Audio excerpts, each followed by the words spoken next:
a estender as suas mãos sobre o nosso pregador, o Onazir.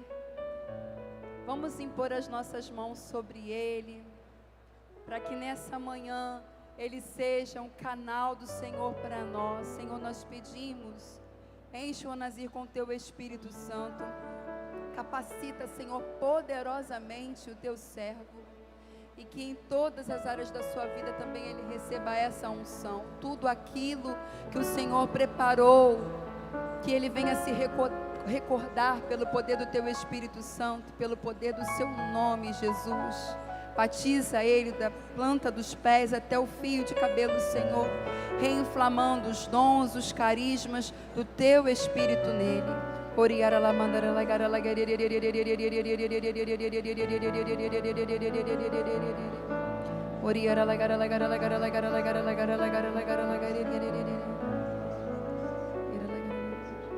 E mãe querida, nós selamos toda essa graça, esse mover do Espírito no teu coração, pedindo que a Senhora passe à frente.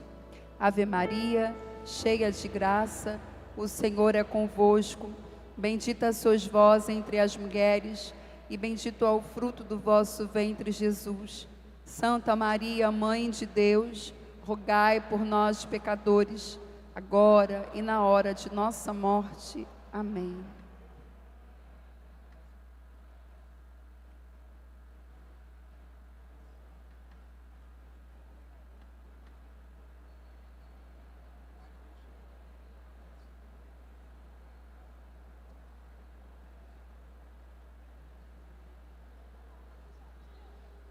Rogai por nós, Santa Mãe de Deus. Bom dia. Quem está bem faz assim. Ei, coisa boa. Então fala, bom dia, Rio de Janeiro. Oh, glória. Gente, eu me chamo Onazir Conceição. Eu sou da cidade de Cascavel, Arquidiocese de Cascavel, no Paraná. 1h30 eu chego no Paraguai, 1h30 eu chego na Argentina. Então estou lá na divisa já, né? Já tive oportunidade de estar aqui outras vezes, inclusive uma vez pregando no RAV. Sou casado com a Nara Maria há 38 anos. No dia 28 de dezembro desse passado, às 5 horas da tarde, nós fizemos 38 anos de casamento. Graças a Deus. Temos 2 filhas, a Caroline, que tem 35, a Carol, que mora conosco, é nosso bebê, ela não alfabetizou, é aluna da PAI. E temos a Thalita, que se tivesse viva estaria com 27, faleceu aos 12. Eu já tive um encontro com Jesus há 31 anos atrás. Então, quem tem filho de 35, casado há 38, 31 anos de renovação, já não há de ser tão jovem assim, né? Eu já tenho 62 anos, embora não pareça, muito obrigado. E tenho a graça de estar com vocês aqui nesse dia, para juntos louvar o Senhor, ouvir sua palavra, rezar nesses dias de carnaval. E o nosso grupo de oração, onde eu participo, na paróquia São José Operário, grupo de oração Sede de Deus, toda segunda às 8 da noite. É de lá que sai a minha chancela para vir pregar. Quer dizer, claro que eu venho com carta da igreja, tudo, mas a minha comunidade que me chancela para vir pregar. Amém? Olha, vocês viram, vocês que estão desde ontem. Quem estava ontem, levante a mão assim. Oh, glória a Deus. Quem não estava ontem e veio hoje, levante a mão. Vou dar uma salva de palmas para eles que vieram hoje. Amém. Como vocês viram, o Rav segue na sua dinâmica, nas suas pregações,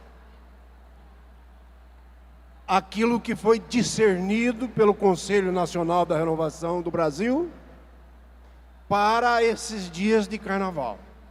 No Brasil inteiro é sugerido que se siga um roteiro segundo a moção do Conselho Nacional. Então, nessa moção, entre as pregações, tem uma que está no Evangelho de São João, que nós vamos trabalhar agora.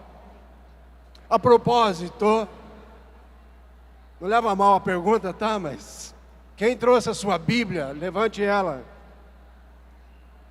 Uau! Que maravilha! Olha, pessoal, que cenário, hein? Não cansa não, levante assim, ó. Oh, meu Deus, que coisa boa! Há um fenômeno do Concílio Vaticano II para cá, 1965, que todos nós, e depois da renovação em 67, renovação carismática, difícil alguém que não tenha uma Bíblia. Mesmo você que não trouxe hoje, possivelmente você tem um exemplar em casa. Todas as famílias têm pelo menos uma Bíblia em casa. Quer ver como eu não estou falando mentira? Aqueles que não trouxeram uma Bíblia, mas que têm uma Bíblia lá em casa, levante a mão assim. Diria o padre Antonello de São Paulo, 150 anos de purgatório a você, e amanhã você traz. Brincadeira, quem sou eu para dar ano de purgatório, né? Mas a Bíblia tem que estar conosco.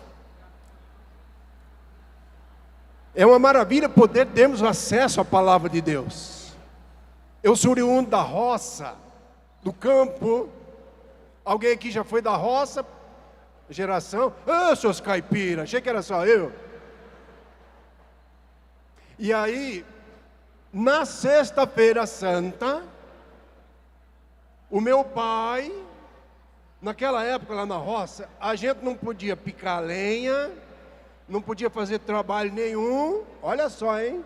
Nem varrer a casa, e olha lá, não podia pentear o cabelo. Alguém viveu essa época? Uau, legal. Mas o meu pai na sexta-feira santa, ele pegava uma velha Bíblia, mais tarde eu fui descobrir que era a tradução João Ferreira de Almeida, protestante, mas ótimo. Ele pegava, ela estava meio sem capa, ele sentava lá no canto da área e ficava lá. Um pouquinho aqui, um pouquinho ali. Aí nós, meninos, poucos, 9, nos reunia ali, fazia uma onda ali para querer saber, pai, o que a gente pode dar uma olhadinha, o que o senhor está vendo? Não, isso aqui é Bíblia Sagrada, não pode tocar aqui não. Aliás, não, mas a gente queria ler, tá? Não, nem eu não vou ler muito, porque é o seguinte, tenho ouvido dizer que quem lê muito a Bíblia fica o quê? Ninguém sabe mais, hein? Ele dizia, e alguns sabem disso, não pode ler muita Bíblia, porque senão fica doido. E até hoje tem gente acreditando nisso, que não lê muito, porque tem medo de ficar doido. Pode ficar doido. Por Jesus, muito obrigado. É você, hein? Olha aí, que benção, hoje nós temos a Bíblia. Não tem problema não, você que não trouxe, encosta no irmão aí. Ache lá João 20.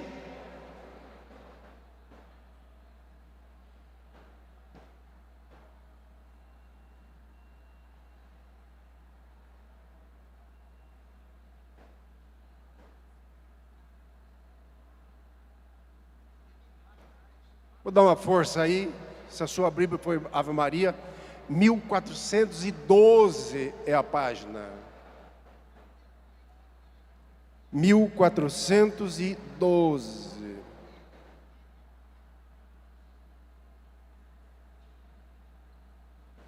Estão procurando?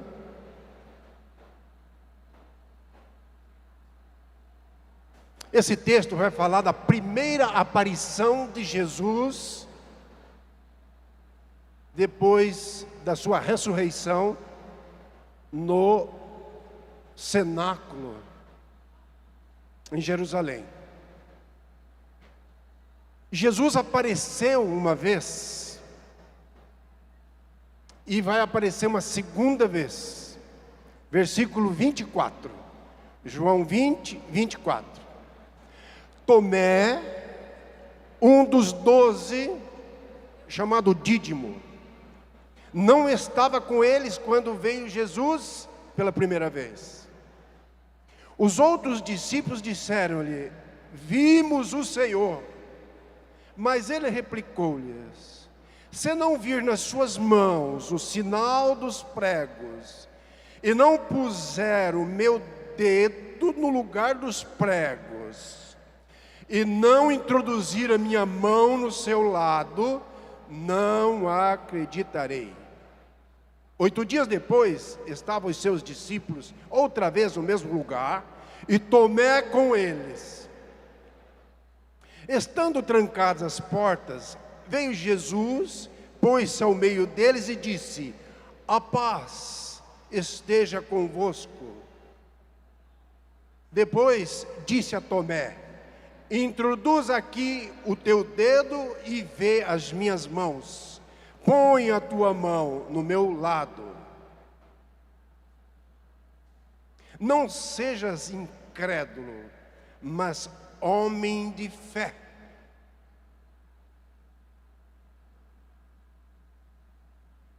Respondeu-lhe Tomé: meu Senhor e meu Deus. Disse-lhe Jesus: creste porque me viste. Felizes aqueles que creem sem ter visto. Amém? Eu trago para fazer a introdução um texto aqui de São Gregório Magno. São Gregório Magno, um grande papa da igreja, grande teólogo, viveu nos século V e VI, e poderia ser Magno, ou poderia ser o Grande.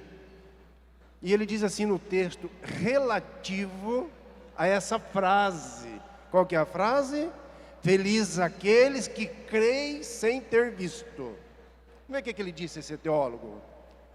É uma frase que se refere sem dúvida a nós, que confessamos com a alma aquele que não vimos na carne.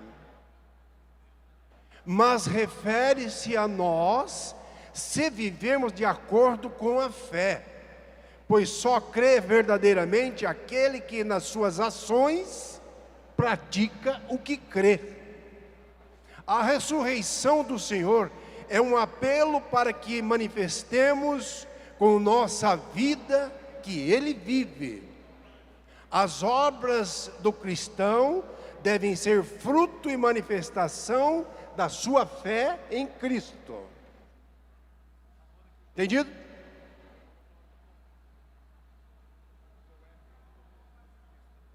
Nós falamos aqui, muitos de nós já passamos por grupo de oração, muitos de nós passamos por seminário de vida, retiro de experiência, e eu sei que todo esse povo está aqui, e tem alguns que vêm aqui pela primeira vez.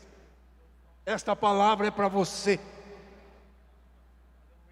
Esta palavra é aquela que ainda hoje cura, salva, liberta, leva o seu coração como fonte de água viva, o desejo de viver para Cristo Jesus nosso Senhor, o autor e consumador da nossa fé, conforme Hebreus. Por falar em Hebreus, no capítulo 11, o chamado capítulo da fé, nós temos uma situação aqui que parece que contrapõe um pouco, mas eu vou ler.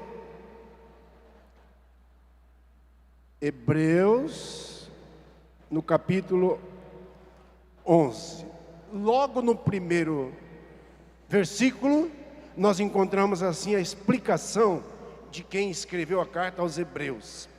A fé é o fundamento da esperança, é uma certeza a respeito do que não se vê.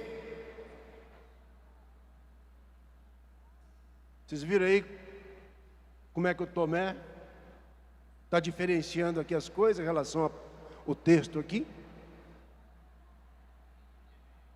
Depois no versículo 3, pela fé reconhecemos que o mundo foi formado pela palavra de Deus, e que as coisas visíveis se originaram do invisível. Eu me lembro no tempo de colégio, de escola, uma das primeiras coisas que a gente aprendia, logo que já estava, vamos dizer, caminhando na escola, a gente aprendia que quem descobriu o Brasil foi Pedro Álvares Cabral. Não é verdade? É isso? Alguns duvidam, né? Você acredita mesmo que foi Pedro Álvares Cabral que descobriu o Brasil? Quem acredita? Levante a mão. Oh, eu acredito. Só que eu nunca vi. Eu concordo com a história, mas eu nunca vi isso. Então, a fé é o fundamento da esperança, é uma certeza a respeito do que não se vê. Que estranho, né? Se você vê, não é mais fé. Quando morrermos e chegarmos lá no céu, nós não precisamos mais ter fé. Não precisamos mais. Depois do nosso julgamento, inclusive no julgamento, não precisa ter fé mais. Eu preciso agora, sem ver. Olha, mas como é que Tomé, a palavra não diz que ele tocou nas chagas do Senhor. A palavra diz que Jesus o incitou, né? Ô Tomé, não se, venha cá então, você duvida? Se aproxime, venha tocar. Mas não diz que ele tocou, ele não tocou. Mas Tomé era um tipo, a gente vê já no Evangelho de São João mesmo, capítulo 11, capítulo 14, capítulo 11, na morte de Lázaro, quando Jesus chama eles para ir lá para Betânia, Tomé já diz, vamos lá para morrer nós também pelas mãos dos judeus. Alguém lembra disso? Era um camarada desconfiado, uma fé meio assim. No capítulo 14 ele fala, é o seguinte, qual que é esse caminho? Mostra-nos o caminho. Eu sou o caminho de Jesus, a verdade e a vida. Então ele era meio birrento, né? E ele fala aqui então para os outros, não. E olha, ele foi eleito no colégio dos apóstolos. Foi um eleito, foi chamado para propagar o reino, para falar de Jesus, para curar em nome de Jesus, para libertar em nome de Jesus, tal qual os outros. Mas é assim.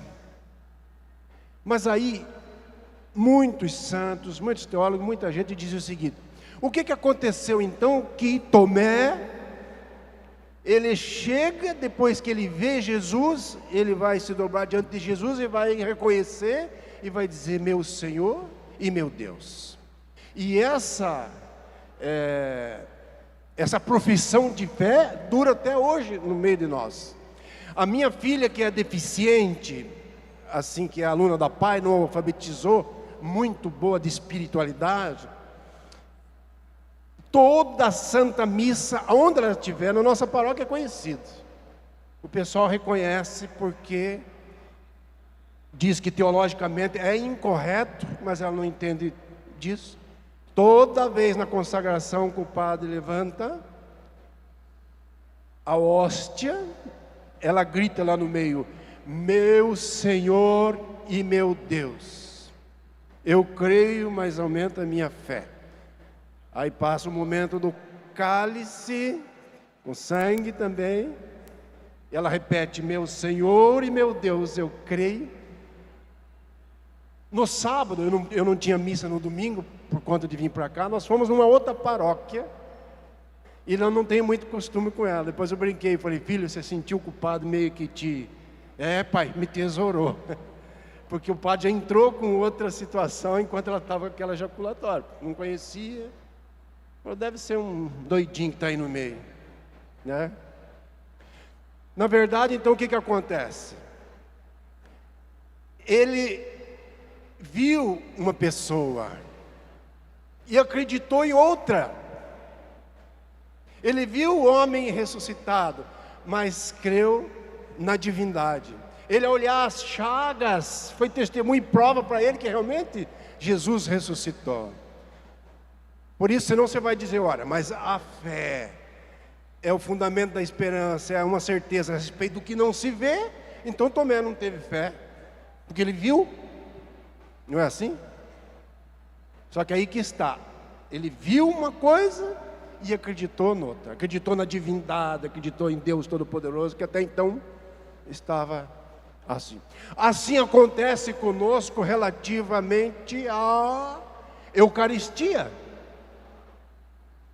A Eucaristia, eu vejo Jesus, eu toco em Jesus e eu como, eu me alimento. É a mesma coisa. Nós estamos vendo pão, tem textura de pão, tem sabor de pão. No entanto, nós sabemos que estamos comungando corpo, sangue, alma, divindade de nosso Senhor Jesus Cristo. Sim ou não? Isso? Então, o texto também fala de sinais. Eu quero ver sinal. Eu acho que é na liturgia de hoje, ou ontem, que o Senhor diz, eu não vou dar sinal nenhum para essa geração. O sinal. Mesmo os milagres em João são tratados de sinais.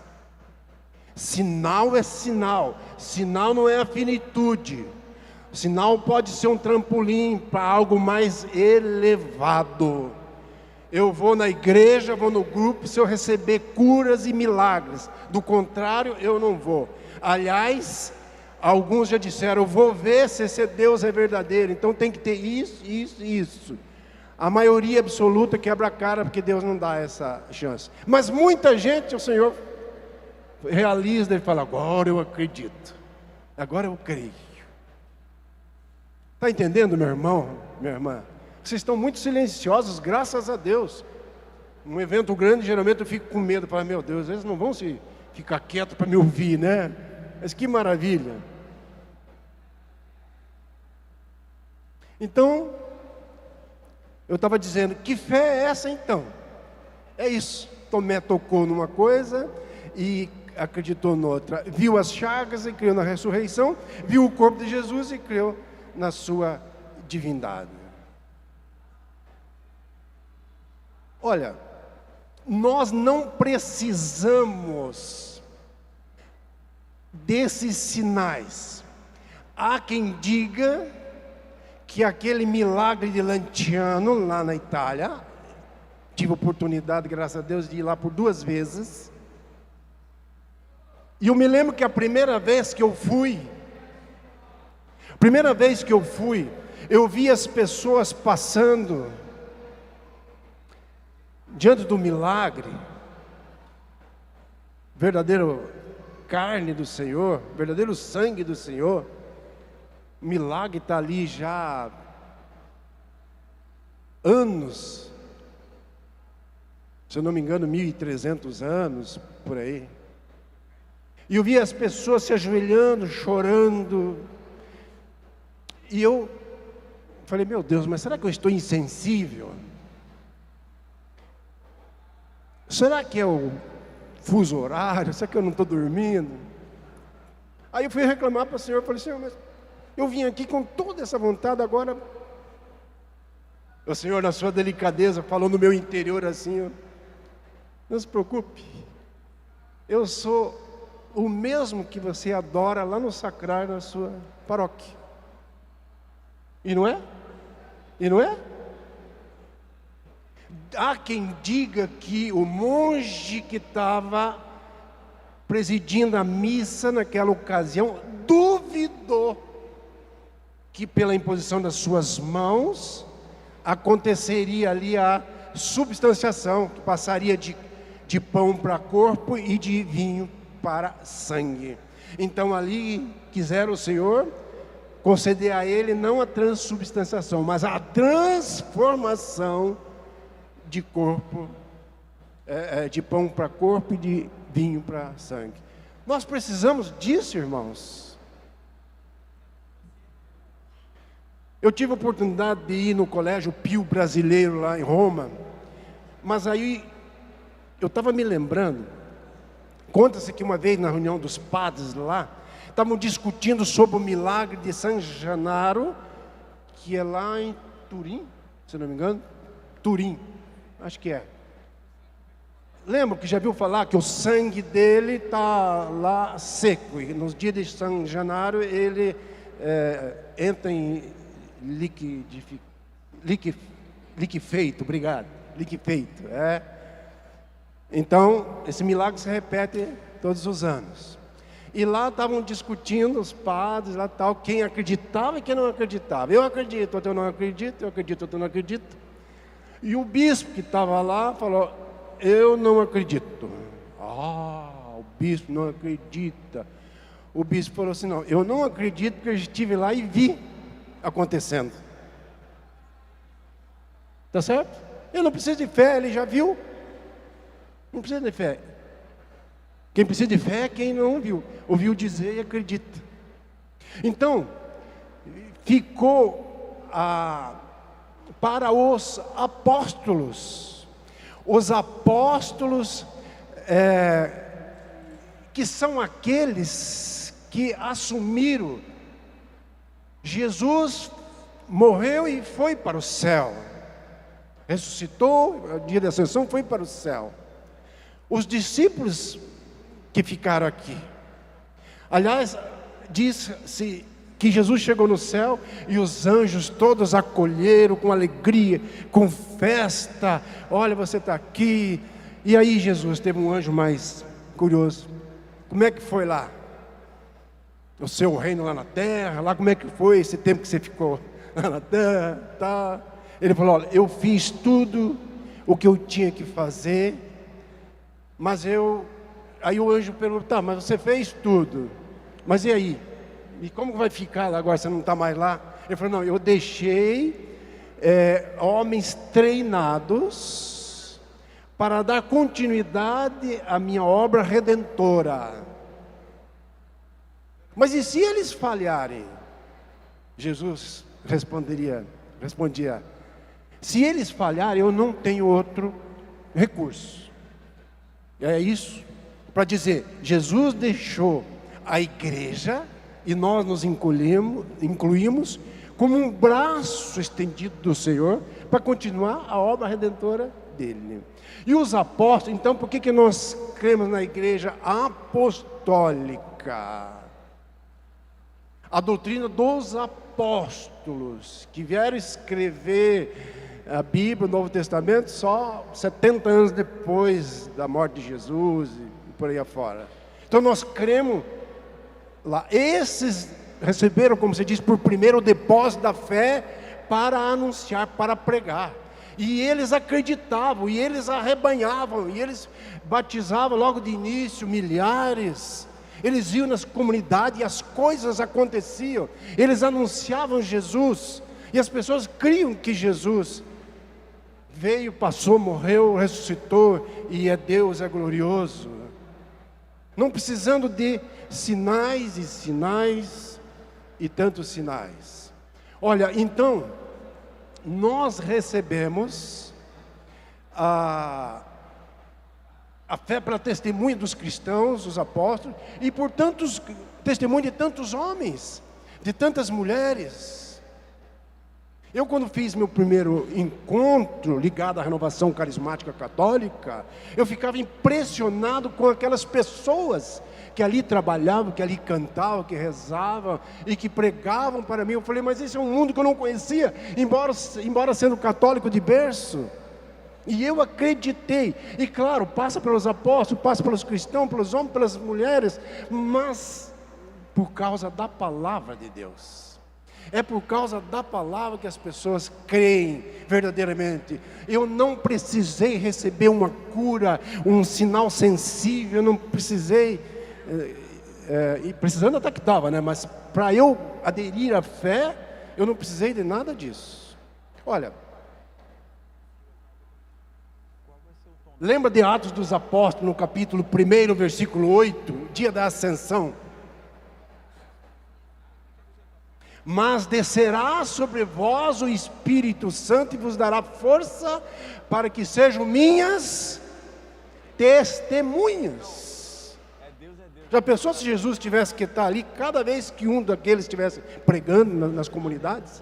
Já pensou se Jesus tivesse que estar lá, embora, claro, ele é onipresente, onisciente, onipotente, mas acreditar por aquilo que eles viviam, os apóstolos viviam, lógico, pela ação do Espírito Santo, pelo entusiasmo dele, pelo testemunho de fé, pelas obras que realizavam. No início nós fizemos uma introdução aqui com Gregório Magno, que ele dizia justamente, a nossa fé tem que se traduzir em obras, em atos. É igual o fogo existe para queimar. Se o fogo não queima, ele não serve, não é fogo. A fé que não se expressa não é fé, precisa se expressar. E eu não tenho fé suficiente porque eu vim aqui no encontro, porque eu vou no grupo, porque eu vou na igreja.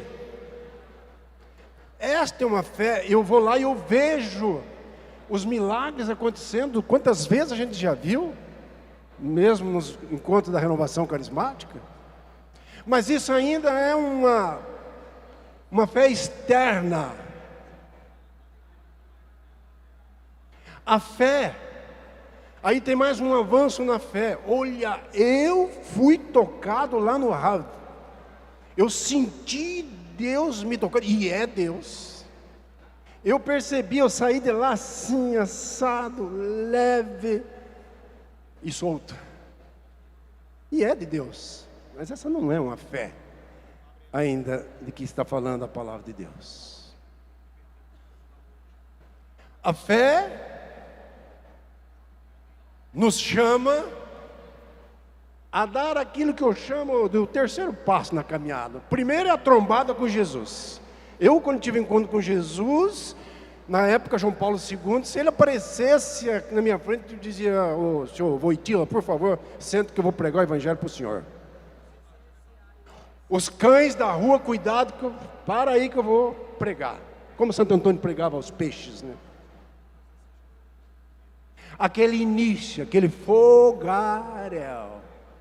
Segundo instante, nossa, é tão bom isso. E é Jesus, e eu quero que ele seja o meu mestre, e eu quero ser o seu seguidor, seu discípulo. Aí entra a realidade da formação. Quero aprender tudo que acontece na igreja, na renovação, não é isso? Aí vem o terceiro, eu estou colocando isso por conta, eu, Nazir. Aí que é aquela situação um pouco mais difícil, que é assumir o senhorio de Jesus nas nossas vidas, né? Aí dói. A nossa fé também. Você sabe, eu vou contar um episódio de fé a vocês.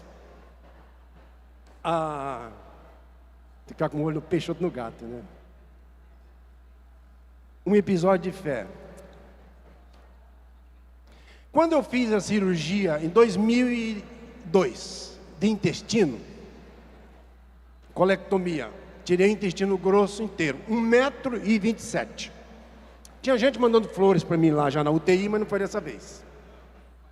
Peguei uma retocolite lá em 84, Aí estava demais, já estava diluindo, na verdade, o meu intestino. De um dia para o outro, se não fizesse a cirurgia, estourar por dentro. Ok. Aí, vamos falar com a minha esposa, vamos conversar. Falei, bem, como é que nós vamos fazer se nós temos a Carol que exige de nós, a nossa filha não tem um diagnóstico fechado, mas ela é diagnosticada, ela tem autismo, um pouco, ela tem esquizofrenia e alta hiperatividade. Ela toma 4 remédios de manhã, 4 à noite. E assim mesmo ela está dormindo, se a gente der um espirro lá, ela fala saúde, lá no outro quarto. A gente tem que se cuidar até com os tipos de barulho que a gente faz lá no quarto, porque senão ela grita lá, oi, tá tudo bem? Mas é um barulho que a gente já não faz mais hoje, né? Mas, vocês entenderam, né? Aí eu falei para ela, como é que nós vamos fazer para cuidar da Carol? E da Thalita, que é novinha, que nasceu com fissura, lábio palatal. Levamos ela na época 20 vezes para Bauru, em São Paulo. Agora bem, eu com essa cirurgia, como é que vamos fazer? Será que vamos precisar de uma... E a minha esposa tem uma enfermidade chamada miopatia face escape humeral de cintura. Trocando em miúdos, é os músculos dela que está degenerando já há 25 anos. Para surpresa da medicina, ela ainda dirige carro, não consegue mais subir no presbitério para fazer liturgia, né? Não me acompanha mais nos retiros de casais e tal. Mas ela é um gigante aqui, senão a doença já tinha levado ela. Agora, nesses dias finais, está bem... nesses dias finais, nos últimos dias, né? Está bem difícil. E na época já, como é que nós vamos fazer para cuidar de mim também? Porque eu vou ter que usar bolsa, graças a Deus foram só 2 meses. Aquele banho e tal, aquela coisa toda. Ela olhou para mim e falou, bem, não precisa de nada disso, não precisa nada. Deus vai nos dar força, nós mesmos vamos se virar, eu te ajudo e tal. Então, vamos nessa. E assim se sucedeu. Eu nesses dias estou numa dieta incrível, porque eu andei abusando, e eu não posso comer muito, pelo óbvio. Eu tenho mais suplementos, mais suplementação. Então se eu bobear, comer uma coisa fora, aí já me faz mal. Aí, então o que aconteceu? Bom, vou dar um pulinho um pouco mais para frente. Em 2008, reunidos no Conselho Nacional, disseram assim, vamos dar na época, os congressos eram maior em gente do que, em participação do que os nossos ENFs nos dias de hoje. Hoje, o congresso perdeu um pouco o poder, né, a força, como diz. Aí era para ir no congresso, e eu coordenava o congresso e coordenei, em Guaratinguetá.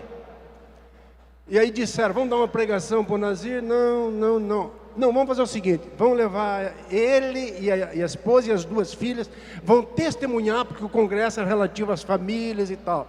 Eu falei, gente, como é que eu vou testemunhar? Nós tudo esculhambado aqui, eu doente, umas crianças, não tem sentido. Não, mas é justamente por isso.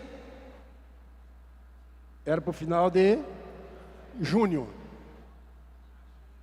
A nossa filha Thalita, que já ajudava a Carol a resolver os problemas, mais novinha, de 11 para 12 anos, ajudava a Carol, que é bem mais velha que ela, tem 8 anos a mais, né? E a Thalita dava forças para a mãe, que ficava deitada no sofá, e ela repetia muito, mãe, tudo posso naquele que me fortalece. Você sabe onde é que está isso? Não tem problema. E ajudava a Carol, Thalita, liga aqui para mim, Thalita, amarra meu cabelo. E a mãe, vai lá porque a mãe não pode e tal. Aí, no mês de junho de 2008, a minha filha sentiu uma indisposição, a Thalita. Ao médico, e eu em missão. E ao médico para ver que tem, acho que é uma virose, toma isso, aquilo, geralmente é assim, né? Não, a coisa começou a piorar, e eu viajando, Aí a mãe disse, olha pai, que bom que você já está voltando, né? Volta aí, meu bem. Falei, por quê? Falei, não, porque a Thalita, eu acho que estão dizendo que ela está com hepatite. Estão investigando para ver se é viral, se é... Cheguei em casa e tal, e vi minha filha que já não comia, já... Uma criança, não é porque é filho, né? Mas era muito santinha. Até hoje no nosso grupo de oração tem a placa lá, Thalita Raquel Conceição, porque ela com 11 anos e 12, ela já coordenava o grupinho de oração das crianças, né?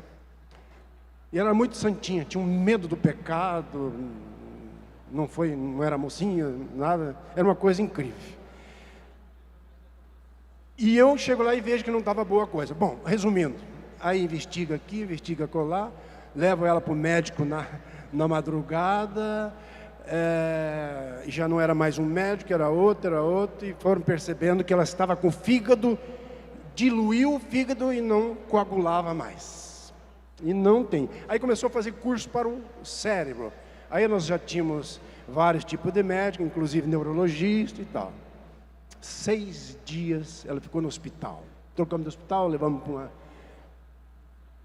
E eu me lembro, na véspera de ela falecer, eu estava pregando num grupo de oração, tinha umas 250 pessoas, mais ou menos, preguei, parece que eu estava pisando já em nuvens. Aí eu falei para o pessoal, irmãos, por favor, só peço uma coisa, vocês me dão licença, porque a gente fica se abraçando, no final, aqui assim não, quase cria um outro grupo de oração lá fora, tal, né?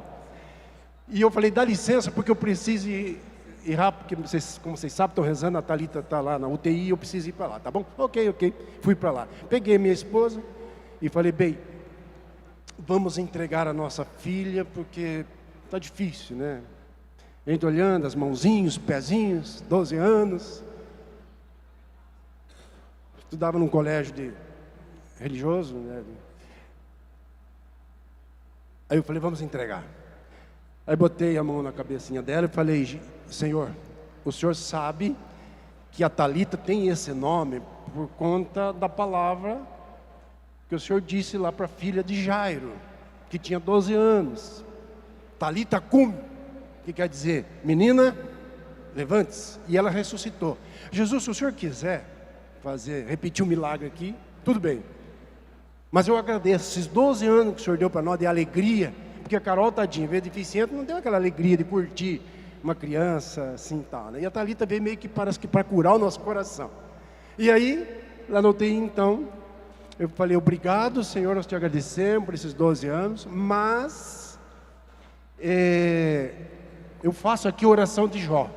Deus deu, Deus tirou, louvado seja Deus. Damos 2 passos para trás, a minha esposa se desesperou. Não podia ter feito isso, como é que nós vamos entregar a minha filha e tal? Porque é muita dor para o pai, mas é muito maior para a mãe, né? Eu falei, bem, o que nós entregamos. Logo que saímos, no dia seguinte, minha irmã ligou e falou, não tem mais nada o que fazer. Aquela multidão de gente do Brasil estava rezando. Chegamos no hospital, desembarcamos do carro, eu e a minha esposa, para ir visitar lá, para ajudar a liberar o corpo e tal. Com muitas lágrimas, entramos cantando assim. Só vou cantar só um pouquinho, não precisa cantar, que nós não temos tempo. Deus enviou seu Filho amado para morrer no meu lugar. Na cruz pagou os meus pecados. O sepulcro vazio está, porque Ele vive. Ok. A coordenadora da música do meu grupo de oração, aí passou o velório. No velório, aliás, aquela noite gelada, porque é mês de julho, eu olhava a filhinha lá no caixão. Aí tinha um ministério de música, e eu me inspirei. Falei, gente, vamos cantar. Até porque a ficha vai cair mesmo depois, né? Vamos cantar. Daí eu comecei a cantar. Faz-me fiel,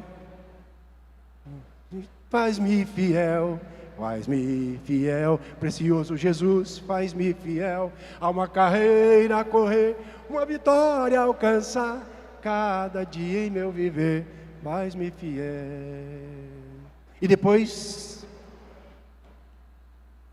Até que por fim, a última eu cantei assim: já sou fiel, Jesus, já sou fiel, já sou fiel. E assim, no velório. No outro dia, essa menina falou assim para mim: olha, Nazir, eu conheço a sua missão, conheço a sua luta, você, a Nara, sua esposa, as crianças, não é possível.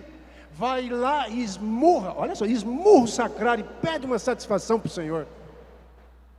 Falei para ela: ixi, que espírito você está munida? Olha como as pessoas, em nosso favor, fraquejam, né? Gente, bom, chegou a segunda-feira, bem, vamos rezar, porque agora tem que cancelar meus compromissos, me perdoe, às vezes que eu deixei vocês sozinhos, e vamos rezar. Gente, é uma mulher de fé, rezamos, ela disse: você não vai cancelar nenhum. Só cancelamos aquele no final de semana que eu ia pregar na Canção Nova e tocamos o barco. Ela disse: eu vou ficar aqui, minha Thalita que me ajudava aqui, agora ela vai continuar ajudando a partir do céu, você segue a sua missão. Ok, no mês de junho viemos para o congresso. Olha só, viemos para o congresso e eu coordenei o congresso. E na hora do nosso testemunho, era para nós lá nos apresentar, nós 4. Daí nós apresentamos nós 3 e a foto da Thalita, que já está fazendo 15 anos. Aqui, e veio junto o que ela falava sempre: tudo posso naquele que me fortalece. Filipenses 4:13. É o meu testemunho, um pouco de fé. Gente, então, pode aplaudir.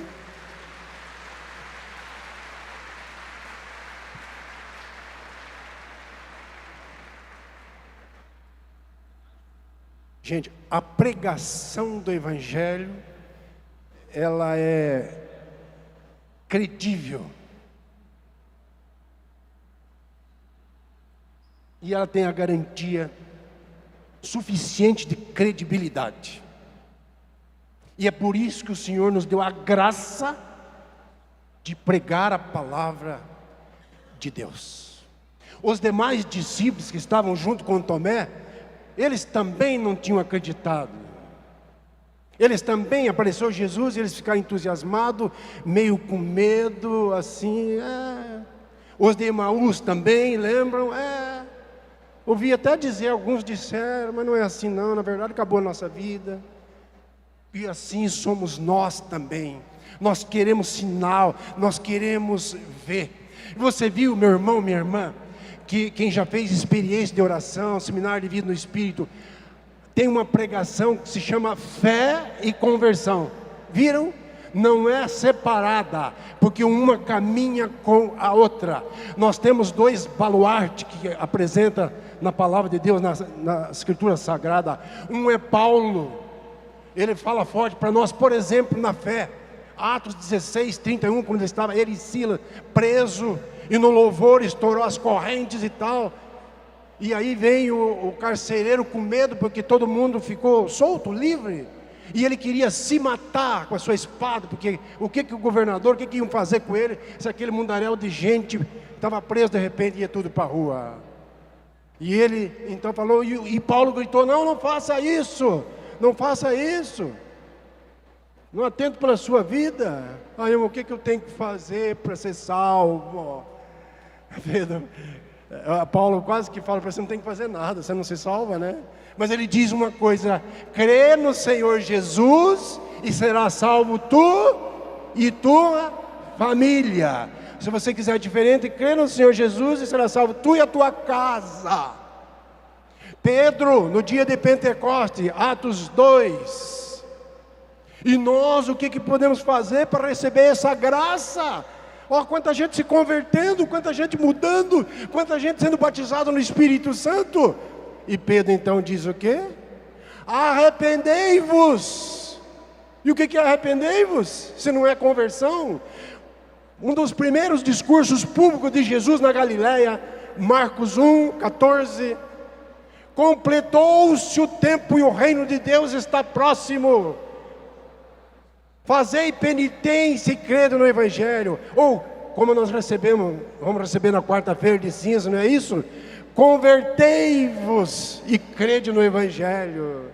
O discurso foi esse. No início da igreja, primeiro o diácono que foi martirizado. Lembram dele? Lembram? Quem foi o primeiro? Quem foi?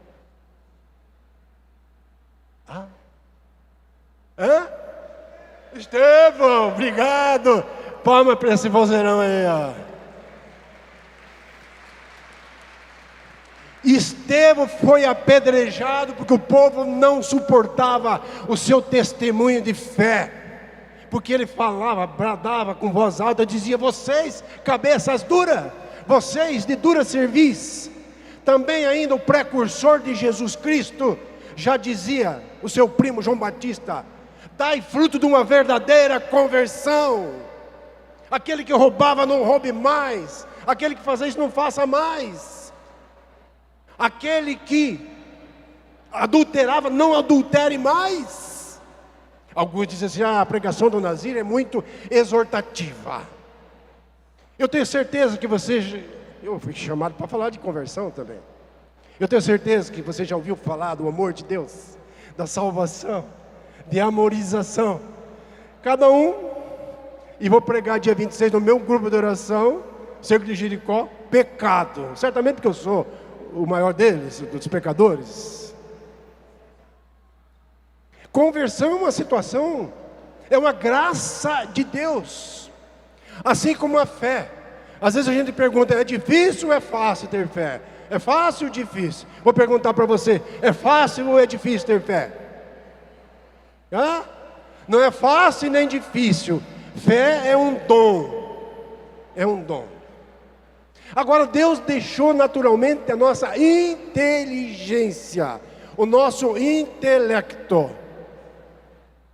Até mesmo aqueles que não são cristãos, até mesmo aqueles que estão lá no Xingu, não sei aonde, eles são capazes de distinguir o bem e o mal. E a conversão, o que é? Nós estamos indo para um caminho, para a rodovia, e convertemos. Agora eu vou pegar forte. De repente nós estamos indo no caminho do inferno e convertemos. Alguns seguem, né? Entendido? E não adianta a gente colocar desculpa. Hoje a gente ouve muita palavra assim: hoje em dia. Hoje em dia. Já ouviu isso? Não, mas hoje em dia a filha do servo pode ir dormir com o namorado na casa dele. O filho do servo pode ir lá. Hoje em dia o que a gente vai fazer? Hoje em dia?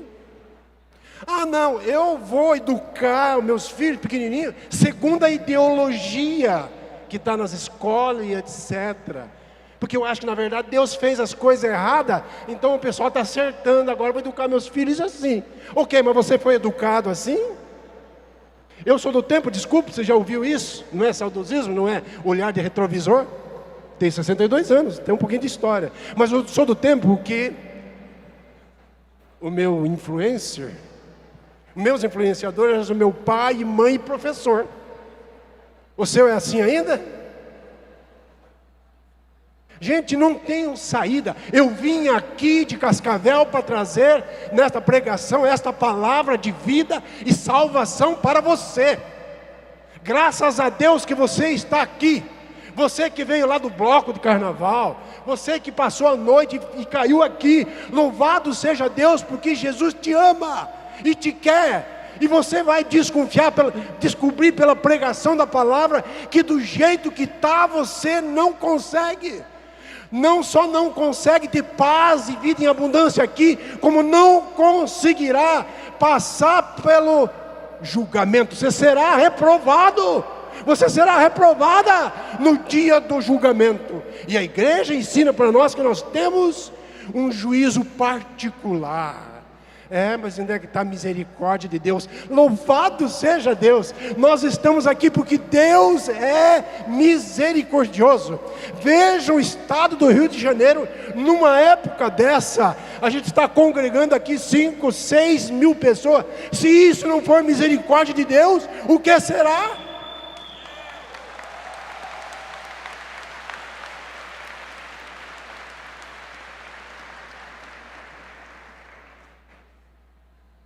Eu não vou ter desculpa Sabe por quê, meu irmão, minha irmã? Deus honra você de você deixar o seu lazer num feriado, uma diversão, um programa preferido, não sei. Deus honra você porque você está aqui no exercício do seu discipulado. Mas Deus honra também o meu exercício de apostolado, porque eu deixei a minha casa para vir aqui para anunciar a verdade para você. E se um dia você quiser conferir, confere a minha vida como empresário. Vê se há sonegação fiscal, vê se há pagamento errado por fora para funcionário. É a minha vida. Procure na minha casa, procure no meu grupo de oração, procure na minha diocese, arquidiocese, onde eu já fui coordenador, procure no estado do Paraná, onde eu já fui, porque não pode haver um hiato naquilo que nós pregamos aqui, com aquilo que nós vivemos. De pregação o povo está cheio, precisa de testemunho.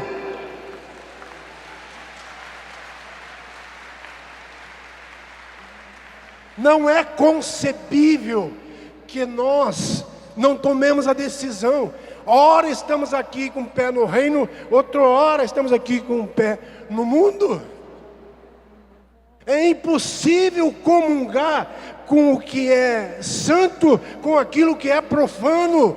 O sagrado e o profano não tem jeito. Ah, mas então você está falando de uma vida de santidade. Exatamente. Exatamente. Não está em brincadeira, o que está em jogo é o céu. Eu só vim aqui para falar para vocês, porque eu acredito no céu. E se não me converter, Deus honra de eu estar aqui, mas eu ouço primeiro. Deus está honrando eu estar aqui. E um dia lá, Jesus vai dizer: o Nazir, você pregou lá no Rio, teve um momento que você levantou a voz, se empolgou. Mas e você, que se preocupa para os outros? Você está fazendo ou você está atando fardos pesados e não move nem com o dedo? Mas dirá para você também, discípulo: olha, Senhor, desculpa. Não.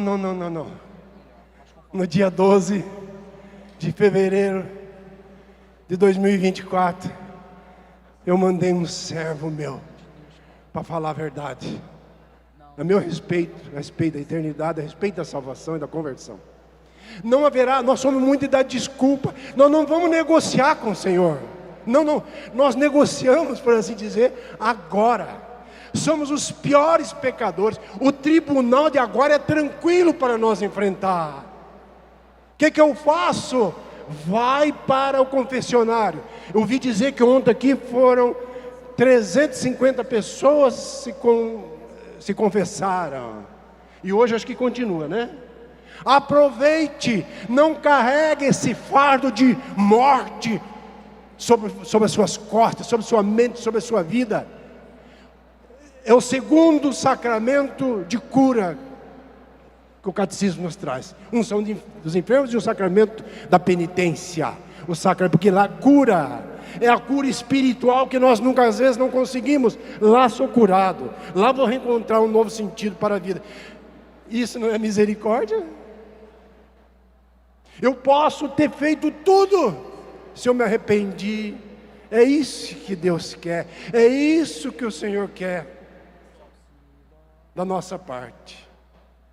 Arrependimento. Mas e por quê que eu vou acreditar nessas coisas? Tem jeito? Tem. É por isso que lá em Romanos, no capítulo 10, nós encontramos isso escrito assim.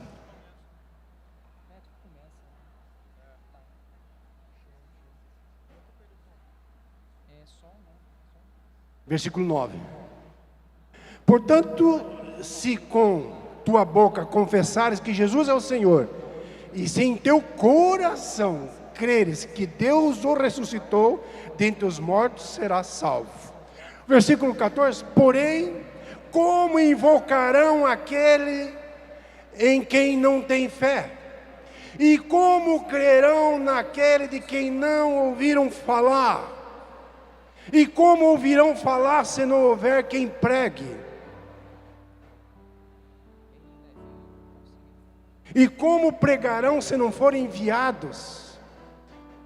Como está escrito: quão formosos são os pés daqueles que anunciam as boas novas. Versículo 17: logo a fé provém da pregação, e a pregação se exerce em razão da palavra de Cristo. É pela pregação a fé, não é porque eu vejo sinais, não é porque eu vejo milagres. Bem-aventurados os que creem sem ver. Doravante, capítulo 1 de Lucas, Nossa Senhora: todos me proclamarão bem-aventurado, magnífico. E quando ela visita Isabel, Isabel diz: olha, que bom que você creu, que bom que você acreditou. De onde vem a mãe do meu Senhor me visitar? Feliz você que acreditou. Então, nós somos bem-aventurados quando acreditamos. Somos bem-aventurados quando cremos. E quando cremos, a nossa fé não fica debaixo do tapete, na gaveta. Nós a colocamos em prática, com a vida, não só aqui na plataforma, mas na vida, na família, na sociedade, na igreja, no trabalho, no colégio, na faculdade, assim por diante. Irmãos, que Nossa Senhora nos ajude a viver cada vez mais na presença do Senhor. Há um texto no São Lucas 18:8 que é tremendo. E o Senhor diz: acaso o Filho do Homem, quando voltar, encontrará fé sobre a terra? É para mim, meu irmão. Se desgaste pelo Senhor. Veja só, de repente você já foi em tantos lugares, tantas vezes, e você está deixando de crer porque você ainda não recebeu o seu milagre, ainda não recebeu a sua cura. Deixa funcionar a pedagogia de Cristo Jesus nosso Senhor. Muito mais importante do que você ser sarado da perna, muito mais importante do que eu ser sarado da minha coluna, que fiz uma cirurgia por vídeo e não deu certo, agora tem que fazer outra, abrir. Pedi que deixasse uma cadeira fácil aqui para mim, ó. A graça de Deus é muito. Eu não consigo ficar na missa em pé, mas aqui você já vê, faz uma hora que estou pregando, e não, vocês não têm noção. Você pegar a ressonância magnética, vocês vão dizer: não é possível que alguém vai sobreviver com esses ossos assim, né? Mas nós estamos aqui, de repente o seu milagre não chegou, a sua cura não chegou, de repente a sua casa própria, o seu apartamento não chegou. É pedagogia de Jesus. Deixa Ele santificar você, deixa Ele preparar você para o melhor. O melhor o Senhor tem guardado para você. O melhor lá fora nunca chega, porque nós não nos abastamos. Nós estudamos e queremos estudar mais. Nós vamos graduando na empresa e queremos graduar mais. Nós graduamos na universidade, fazemos pós, fazemos mestrado, doutorado e queremos mais. No mundo da moda nós temos essa queremos mais. No consumismo nós queremos, nunca satisfaz. No prazer, nos desejos da carne, que não satisfaz. Não, porque nós não somos facilmente saciável. Só Deus, só aquele que está na ordem do absoluto das nossas vidas pode nos preencher. Não desanime porque você está sofrendo. Não desanime porque você tem enfermidade. Não desanime se a drogadição bateu a porta da sua casa, ou nem bateu, entrou e pegou seu filho, seus filhos.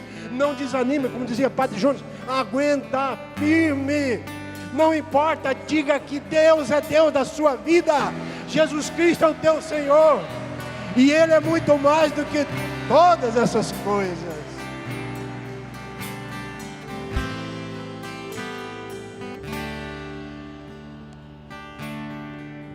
Minha fé não está firmada nas coisas que podes fazer. Eu aprendi a te adorar pelo que és. Ele veio, sim, o amém, somente dele, mais ninguém. a Deus seja o louvor. Minha fé não está firmada nas coisas que podes fazer.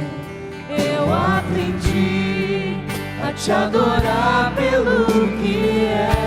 Dele vem o sim e o amém. Dele vem o sim e o amém. Somente dele, mais ninguém. A Deus seja o louvor. Se Deus quiser, Ele é Deus. Se não fizer, Ele é Deus. Se a porta abrir, Ele é Deus. Mas se fechar, continua sendo Deus. Se a doença vier, Ele é Deus. Se curado eu for, Ele é Deus. Se tudo der certo, Ele é Deus. Mas se não der, continua sendo Deus. Eu adoro pelo que Ele faz, eu adoro pelo que Ele é. Haja o que houver, sempre será Deus. Não adoro pelo que Ele faz, eu adoro pelo que Ele é. Haja o que houver, sempre será Deus. Se Deus fizer, Ele é Deus, se não fizer, se a porta abrir, mas se fechar, continua sendo Deus. se a doença vier,